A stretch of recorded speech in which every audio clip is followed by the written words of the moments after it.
is everyone doing? Right. So if you couldn't tell by my physique, I am a dad. I have 3 kids at home. They range in height from here to here. I stopped keeping track of how old they are. Feels like it changes every year. So I get asked a lot what having 3 kids is like. And the way I describe it best is, you know, when you have 2 kids, you're trying to balance 2 kids, your marriage, and your job. And so try to imagine juggling 4 balls all at once. And then someone hands you a baby. You're going to drop something. And hopefully it's not the baby. If I'm being honest, I did drop my baby once. And I knew it was bad when I dropped him because he didn't make a noise. That's not entirely true. He did make a noise. It kind of sounded like this. So I picked him up, and I knew it was bad because I had to wake him up. And I immediately went and got him vaccinated. I wanted something else to blame, just in case he turned out. Just in case he turned out autistic.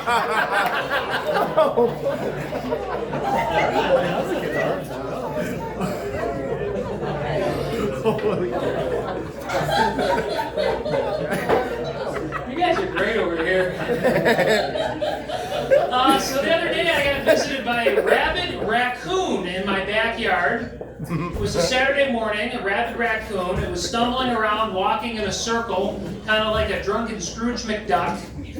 And so I called animal control, and they said, it's not rabid, it just has distemper. And I said, how do you know it doesn't have dat temper? So she said, our field crews don't work the weekend. What you have to do is take your garbage can, put it over the raccoon, and put a rock on it. We'll be out on Monday. And so I said, all right, so on Monday you guys are going to come pick up the raccoon and nurse it back to health. And she said, oh no, distemper is fatal.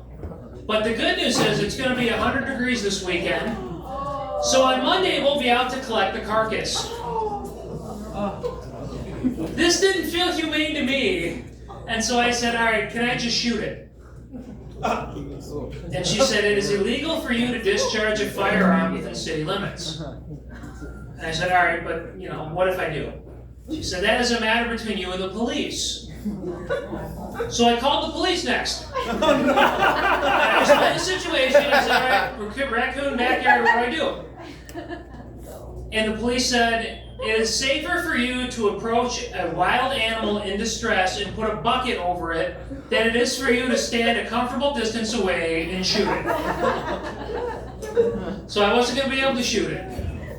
So I said, all right, well, can you guys come shoot it? Police said, no, we're not going to shoot it. I said, come on, you guys are the police. You love killing stuff. And the officer said, and that's why we can't do it anymore. Fast forward later that day, I'm at an event where they have police working security. And I go over to one of the cops and I'm like, hey, here's the deal, raccoon backyard, well, what can I do? And the police officer goes, all right.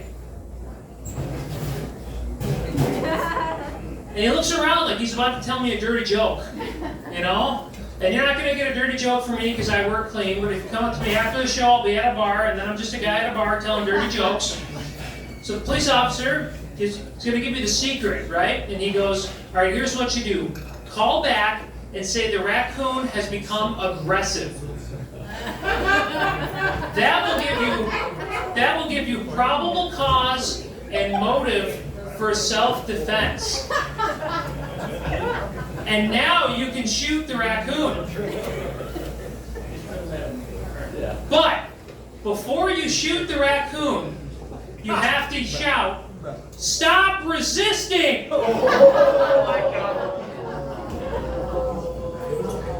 So I will spare you the details, but that raccoon is no longer with us. For the raccoon.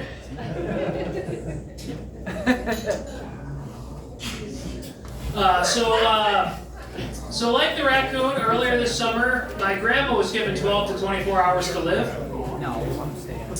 So I flew back to my hometown of Detroit, Michigan to say goodbye. When I arrived at the hospital, the first thing I noticed outside the hospice ward was they decorated with fake plants. But instead of using lush green fake plants, they chose to use these yellow, sickly looking fake plants. So they chose to match the decor to the health of the patients. They really didn't want you to get your expectations set too high. You know, could you imagine going to the maternity ward and they decorate with saplings and sprouts? Could you imagine going to a fertility clinic and the walls are covered in seeds and crop art? So I'm the last one to arrive for my family. Everybody else is already keeping vigil. It was only supposed to be a short 12 to 24 hours.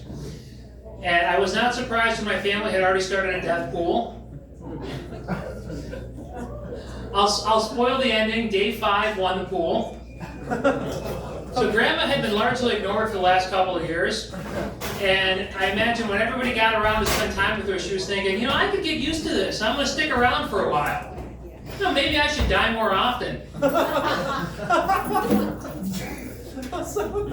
Grandma was not responsive when I got there, but they still sent trays of food to her room. And I was pretty hungry after my flight, so I said, you know, Grandma, I'm going to try this food just to make sure it's not poison. And it wasn't. Actually, none of her trays were. So the nurse said that they had put her on morphine to make her more comfortable. And I said, aren't you worried about her getting addicted? So I spent every night in that hospital because I told myself I would be there until Grandma wasn't. And every morning I was woken up by the same doctor that had the worst bedside manner you could imagine. He would say stuff like, oh, she's still here?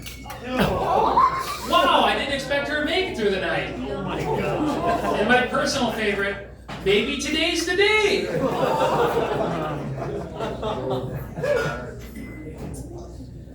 So on day 3, they stopped sending trays to her room, so I called down the kitchen to see if they could send some up. And they said she was cut off, or NPO in hospital slang. And I said, come on, she hasn't eaten for days. That didn't work, and so now we were both cut off. Grandma's favorite drink was amaretto liqueur, and so my cousins snuck a bottle in so we could have one last drink with Grandma. And at this point, the only thing we could do was take a sponge and dip it with water and dab it on her lips to keep her from drying out. And so I dipped the sponge in amaretto, and I know this is what Grandma would have wanted, because I said, Grandma, if you don't want this, speak up. No! Oh my God.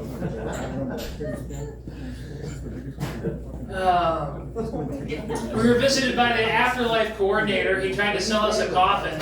I said, that's the last thing she needs. Because she was going to be cremated. I tried to tell my parents we need to get a clear glass urn for her ashes. And my dad said, is that a good idea? And I said, remains to be seen.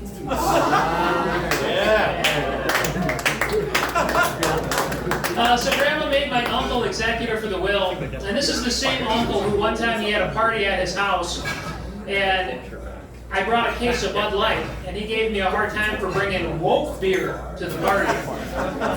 He said, there will be no LGBTQ IPAs in my house. And I didn't want to argue with my uncle, but I think most of you will agree with me here when I say, Bud Light is not an IPA. Right?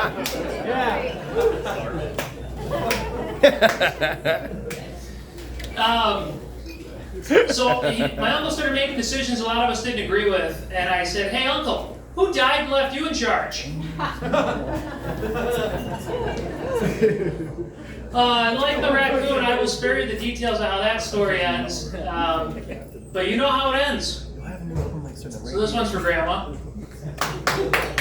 Yeah! That's a sad story to end on, so I'm going to tell one more. Hell yeah. I started a new job. I now work at an asphalt plant in St. Paul, and we're going through a rebranding effort. And so I'm going to use you guys as my crowdsource here. I decided to plug our new slogan into ChatGPT and see what it comes up with. So I got 3 slogans. I want to know which one you guys like the best. All right? Asphalt plant in St. Paul. St. Paul Asphalt, making asphalt great again. These are computer generated. This isn't me. All right? Second choice. Build back better with St. Paul Asphalt. Jesus Christ. What do you think of that one? All right, how about this one? With St. Paul Asphalt, yes, we can. Any of those slogans? All right, so those are all political slogans that ChatGPT came up with. So I said, give me another slogan that's not so politically motivated. And it came up with St. Paul Asphalt, quality is our recipe. You guys like that one? Yeah. Yeah, that's also the slogan for Wendy's. So I'm really bad with names, and at work I'm trying to learn names, so instead of asking people what their name is over and over again, I carry around my clipboard and I just say, hey, can you spell your name for me? And my coworker goes, B-O-B. And now I feel like an idiot, so thinking quickly I go, oh, you spell your name conventionally. Sometimes I see that with 2 O's. Now he thinks I'm about. Alright, if you guys like that, I'm on all social media. You can find me on YouTube, Twitter, TikTok, Tinder. You